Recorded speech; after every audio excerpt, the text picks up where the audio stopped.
Hello and welcome back to my YouTube channel, The Jalim Academy. Hope you all are fine. आज के lecture में मैंने लाया है मैथमेटिक्स के रिलेटेड MCQs विद कॉन्सेप्ट्स। ये MCQs फील्ड कम लेबोरेटरी असिस्टेंट के लिए इम्पॉर्टेंट है। One more thing, if you like the content, do share and subscribe my channel. Let us start. Question number first. Two coins are tossed simultaneously.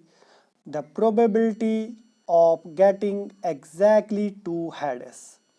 तो question number पहला हमें बोलता है हमें निकालनी है प्रोबेबिलिटी।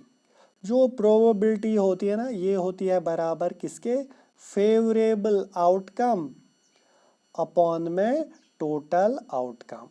फेवरेबल होता है आपको क्या बोला जाता है, जैसे इस केस में हमें बोला है टू हेड्स की।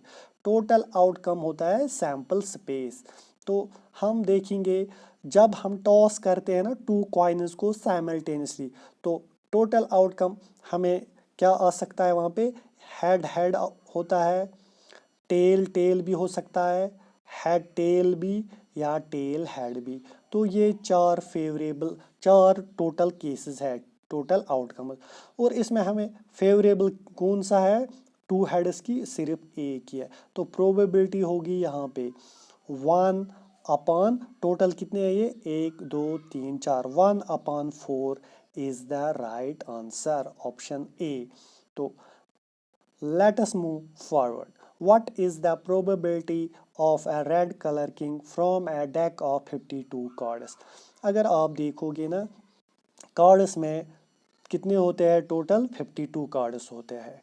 तो इसमें से जो 26 होते हैं रेड कलर, 26 होते हैं ब्लैक कलर। और जो ये किंग्स है ना, हमें किंग का बोलना है। रेड कलर के किंग कितने होते हैं, दो किंग होते हैं रेड कलर, 2 किंग होते हैं ब्लैक कलर। तो हमें बोला गया है किसकी, प्रोबेबिलिटी ऑफ किंग की, मगर वो कौन सा कलर होना चाहिए, रेड कलर का। तो वो कितने हैं, 2। टोटल कितने कार्ड्स है उसमें, 52।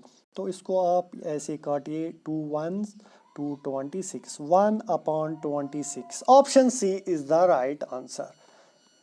Question number third, the maximum value of a probability is equal to.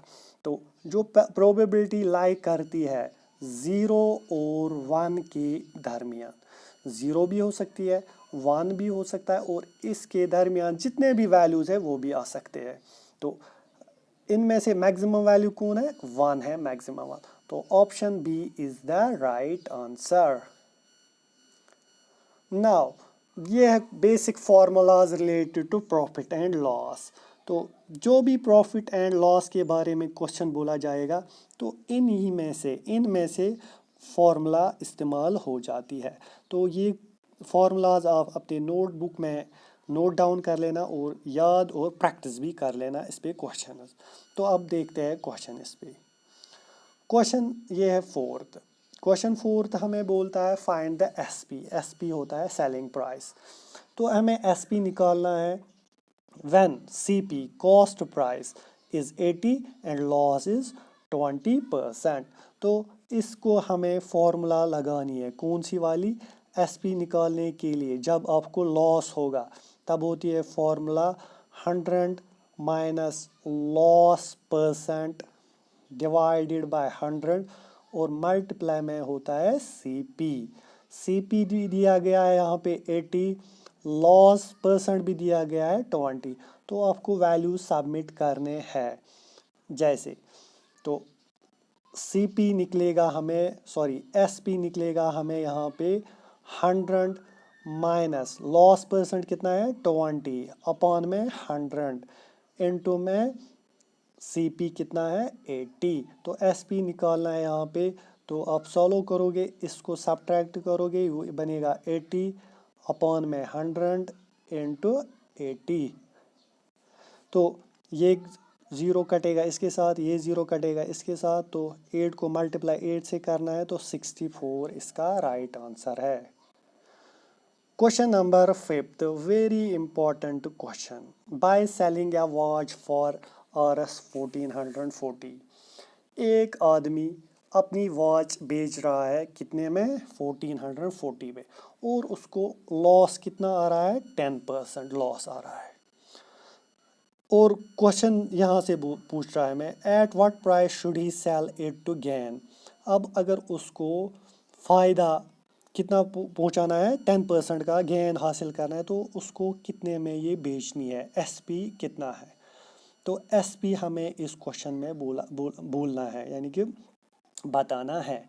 अगर आप देखोगे, पहले हम देखेंगे ये जो एसपी है ना, और ये जो लॉस परसेंट है, हम इस पे क्या निकालेंगे, कॉस्ट प्राइस। वो कॉस्ट प्राइस होता है बराबर 100 upon 100 minus loss percent into SP. जैसे कि एसपी भी दिया गया है, लॉस परसेंट भी, तो हमें क्या निकलेगा, सीपी। तो आपको वैल्यूज़ पुट करने हैं यहाँ पे। वैल्यूज़ करोगे पुट, जैसे आपको क्या यहाँ पे करना है, 100 डिवाइडेड बाय 100 माइनस लॉस कितना है, 10, तो इनटू एसपी कितना है यहाँ पे, 1440। तो आप ये वैल्यूज़ कैलकुलेट करोगे तो आपको निकलेगा यहाँ पे सीपी कितना निकलेगा, 1600। जब आपको सीपी निकलेगा, अब आपको बोलना है प्राइस हमें किस ये सेल करना है, किस प्राइस पे सेल करना है, ताकि हमें कितना गेन मिले, 10% का। Now we have to calculate SP.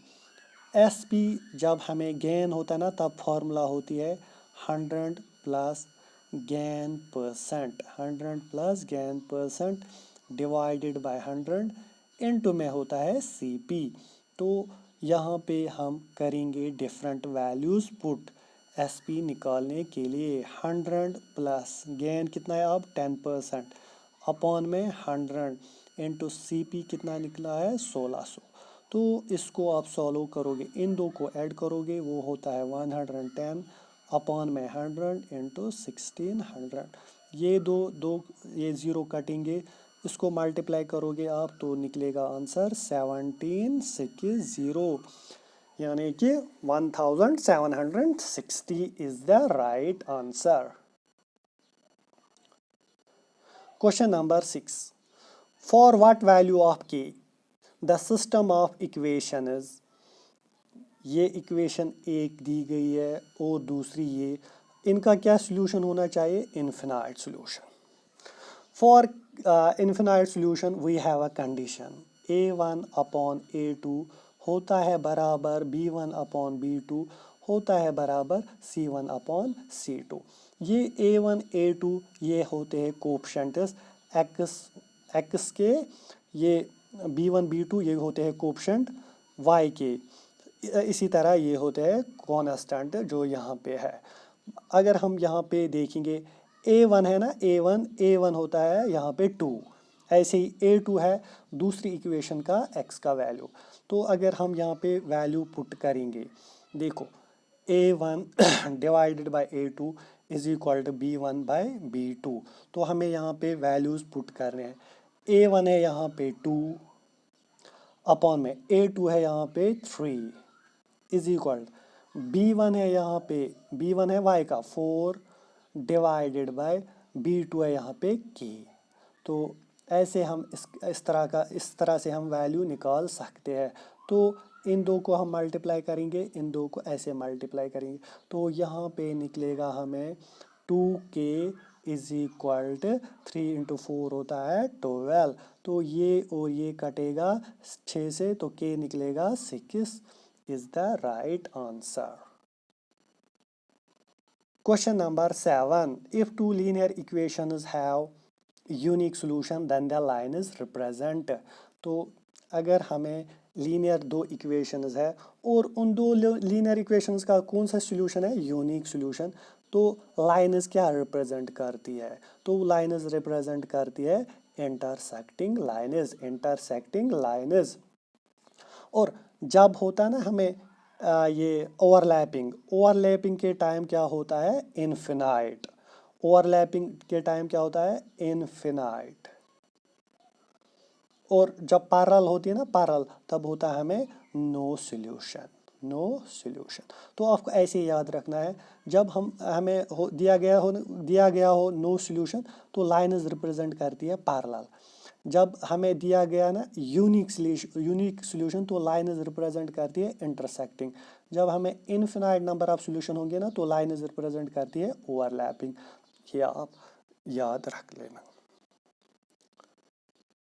Question number 8, what will be the 10th term of AP arithmetic progression इसकी। तो यहाँ पे हमें सीरीज दी गई है 2, 7, 12, ऐसे ही आपको बोलना है 10th टर्म क्या आ जाएगी, 10th टर्म।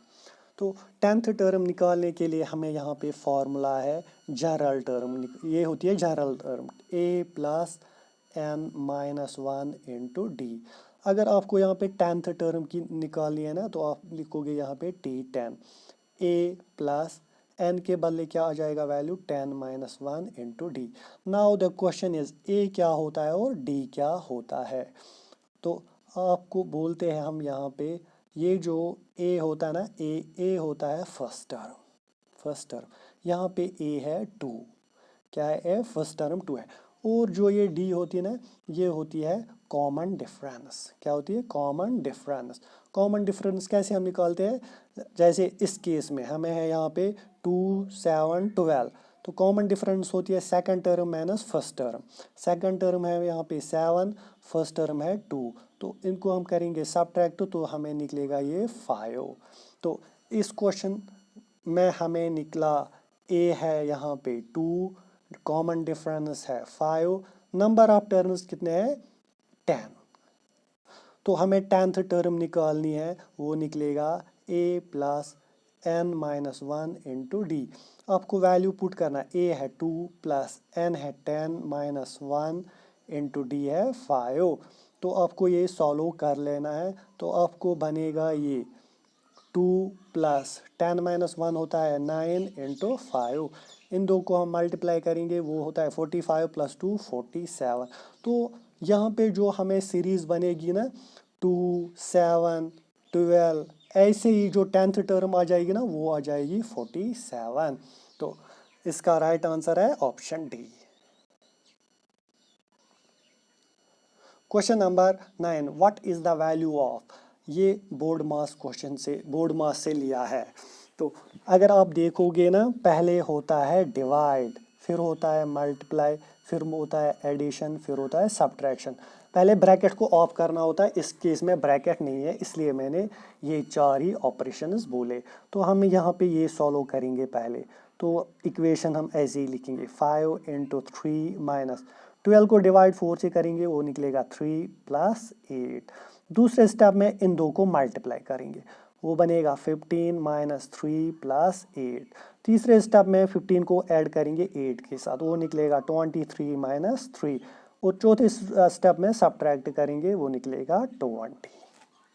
तो क्वेश्चन नंबर 9 का राइट आंसर है 20। Question number 10, very important question. Find the compound interest on 8,000 at 4% per annum for 2 years compounded annually. तो क्वेश्चन नंबर 10 ये कंपाउंड इंटरेस्ट से क्वेश्चन लिया है, जो आपके सिलेबस में है। कंपाउंड इंटरेस्ट को निकालने के लिए एक फॉर्मूला होती है, कंपाउंड इंटरेस्ट होता है बराबर amount minus principal, amount minus principal. Principal यहाँ पे दिया गया है हमें 8,000। अब हम अमाउंट निकालेंगे, फिर उसको सब्ट्रैक्ट कराएंगे किसके साथ, प्रिंसिपल। अमाउंट की फॉर्मूला होती है principal into 1 plus rate upon 100 whole raise power में n होता है नंबर ऑफ ईयर्स। यहाँ पे वैल्यू n का क्या है 2, तो r का वैल्यू है 4, r का 4, n का 2 और प्रिंसिपल का 8,000। तो आपको वैल्यूज पुट करने हैं अमाउंट निकालने के लिए। 8,000 1 प्लस 4 बाई 100 रेज पावर 2। तो यहाँ पे आप ये एडिशन करोगे ऐसे सॉल्व, तो यहाँ पे 8,000 100 इंटू 1 होता है 100 plus 4 104 divided by 100 raise power 2। तो फिर वो बनेगा किसके बराबर, वो जब आप सॉल्व करोगे ना, अमाउंट निकलेगा यहाँ पे 8652.8। तो आपको अमाउंट निकला। अब कंपाउंड इंटरेस्ट हमें बोलता है, वो होता है अमाउंट माइनस प्रिंसिपल। तो 8652.8 में से माइनस करना है 8000, तो निकलेगा वो 652.8। तो लास्ट क्वेश्चन ये भी बोर्ड मास से लिया है, तो ये आपको होम असाइनमेंट है, आपको ये खुद ही सॉल्व करना है, इसका आंसर आपको बोलना है। तो मैं बताता हूँ आप इसको कैसे सॉल्व करोगे। आप लोगे ये 3/4 इंटू 5/6, ऑफ होता है इंटू 7/10 इंटू 1664। आप ये सॉल्व करोगे, इसका आंसर आप कमेंट बॉक्स में लिखोगे।